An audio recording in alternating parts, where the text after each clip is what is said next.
Hi, I'm Elizabeth, and I'm not buying books this year. This is my early April wrap-up, what I call my faves and flops.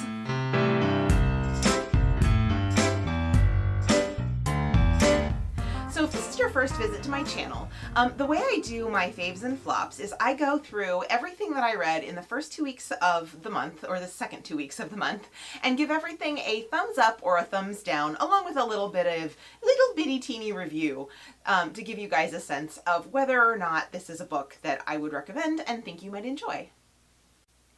I'm primarily a romance reader. I upload typically 3 days a week on Wednesdays, Fridays, and Sundays, and I am not buying books this year. So for the most part, these books are going to be, well, actually not these ones, but most of them are backlist titles, things that I have had on my shelf for some time, and I'm trying to read through my TBR.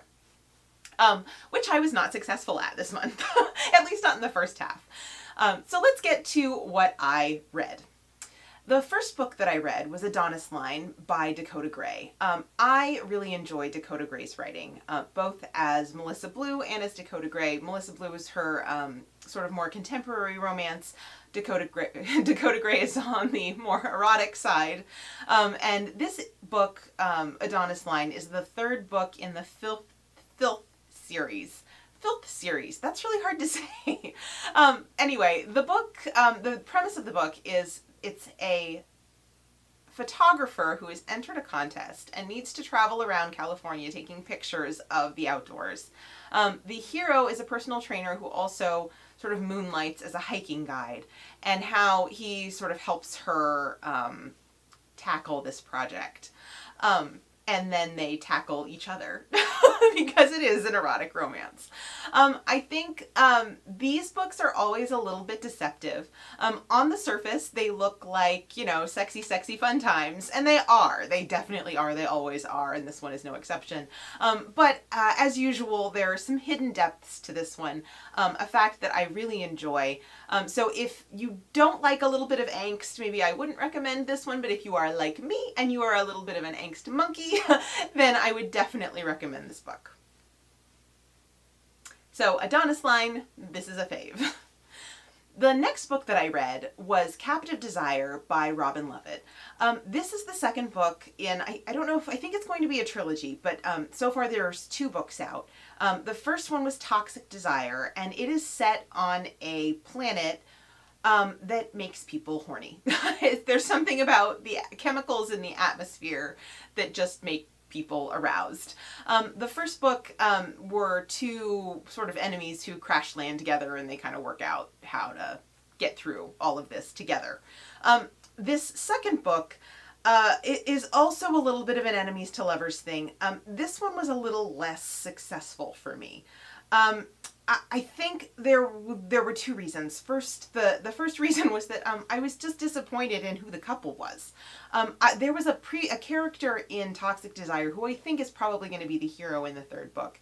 And I knew this going in. I knew that he wasn't going to be the hero, but he's such a compelling, vibrant, charismatic character that I feel like he steals every scene he's in. And he is in this book. So I kind of like, every time we left his presence, I was like, oh, I miss him. The other problem that I had with this book was kind of one of, I'm not really one to generally to say I don't think certain types of characters don't deserve their happy ending. Like, I would never say, if somebody is I don't want to give examples, but, I tend not to pass moral judgments on characters, except in really obvious reasons, like, slave ownership, things like that. But this heroine presented, I would say, a moral dilemma for me, in terms of me being able to appreciate and also buy her happy ending with the hero. I seem to be more or less alone in this. I think a lot of people approached this book from the perspective of sexy, sexy, sexy, sexy fun times.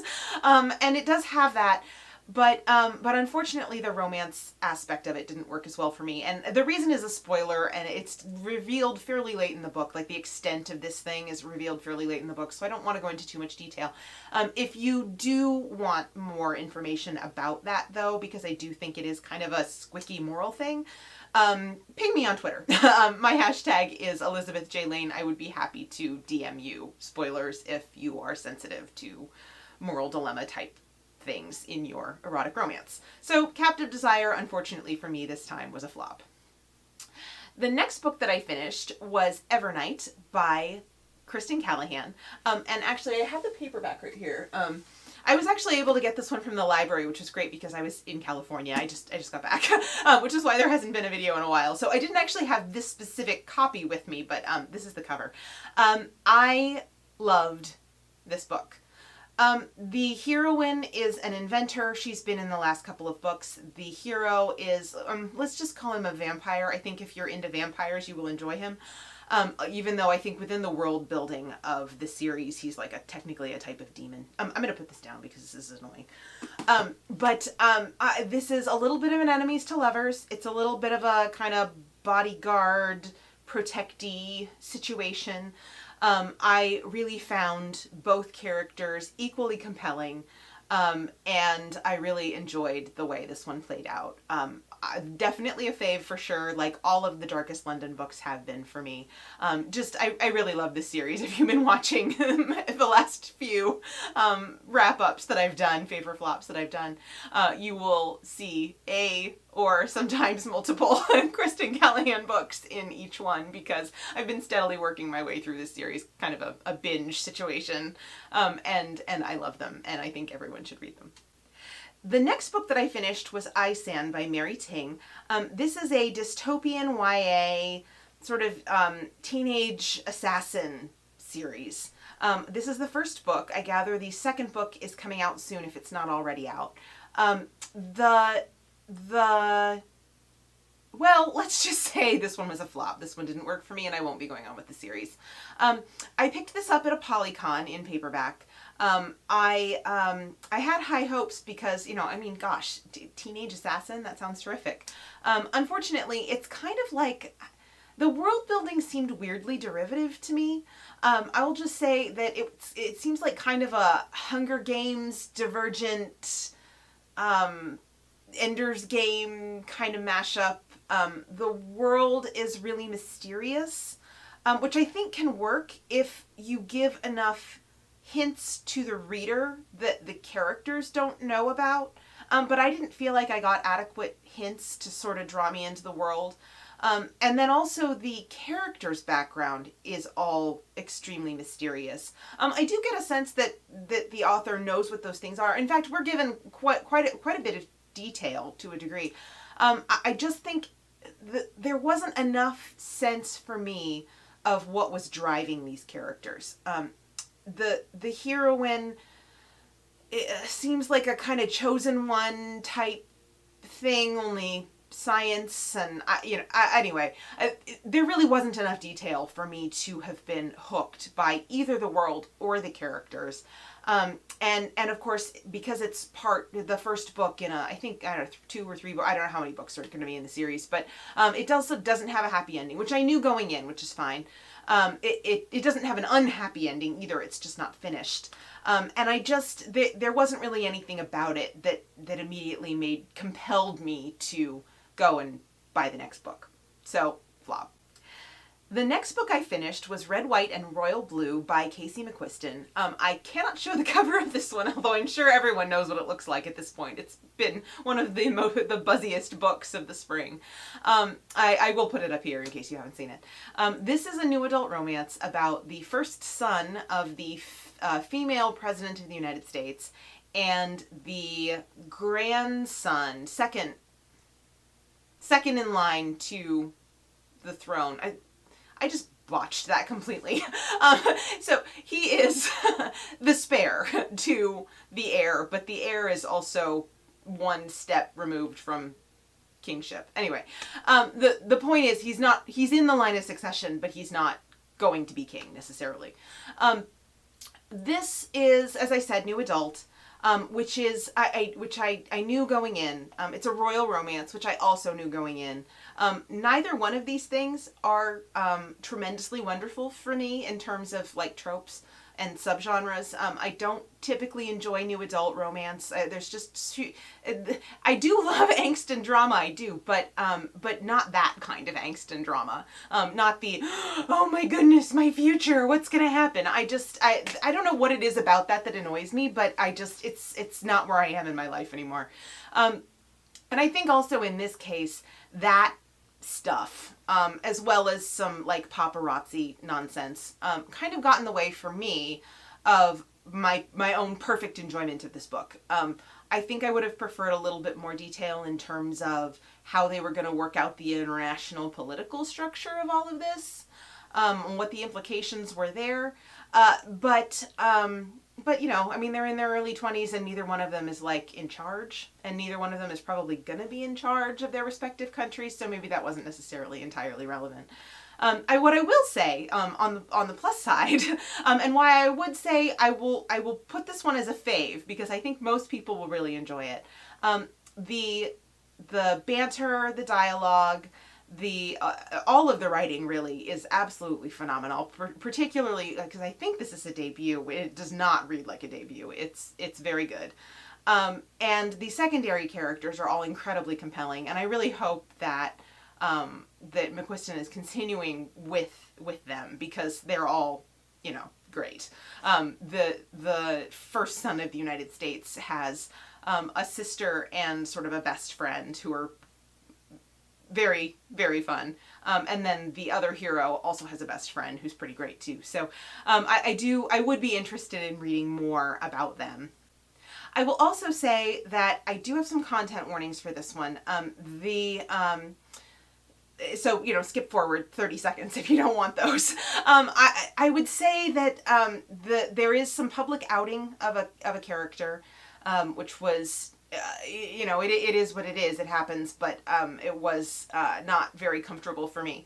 And then the other thing is some fairly homophobic relatives. So if you're sensitive to either of those topics, proceed with caution on Red, White, and Royal Blue.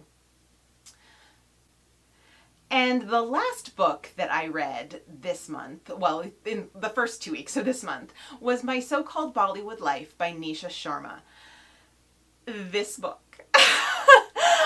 I loved it, which is hilarious because I've just gotten through with saying I didn't like the other YA that I read, and I didn't like I don't want to say I didn't like Red, White, and Royal Blue. I actually really did enjoy it. It just isn't my kind of book, and I was very aware of that throughout reading it. I was also very aware that I think other people will really like it, and that there really wasn't anything wrong with it. It was just that I don't like new adult. I also don't like young adult, except I liked this book a lot.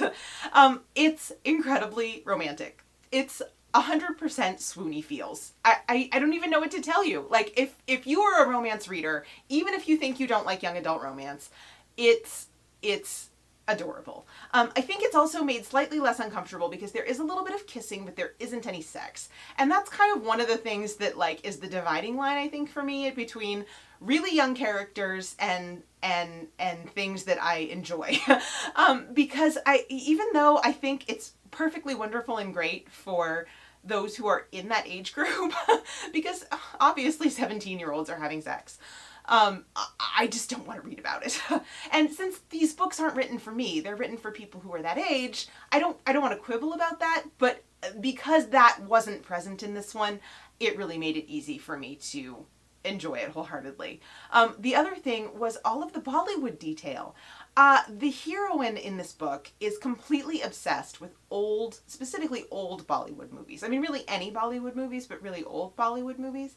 And so she talks a lot about her enjoyment of it, why she enjoys it, the specific themes and tropes of Bollywood, and explains things in a way that I appreciated as somebody who's not super familiar with Bollywood, but also who I think if you were even a young sort of Indian American teenager, you might not have seen all of these movies because she goes into so much detail, so that it didn't feel like unnecessary explanation for somebody who is more familiar with the culture of Bollywood than I am, but that still made it incredibly enjoyable for someone who didn't have as much detail.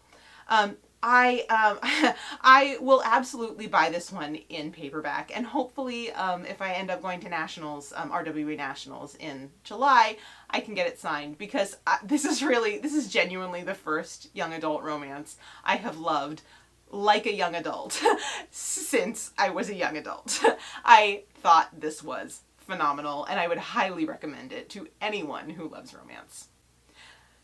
So, just to wrap up, the books that I would recommend that I read in the early part of April were Adonis Line by Dakota Gray, Evernight by Kristen Callahan, Red, White, and Blue by Casey McQuiston, if you are an NA fan, unlike me, and My So-Called Bollywood Life by Nisha Sharma, even if you think you don't like YA.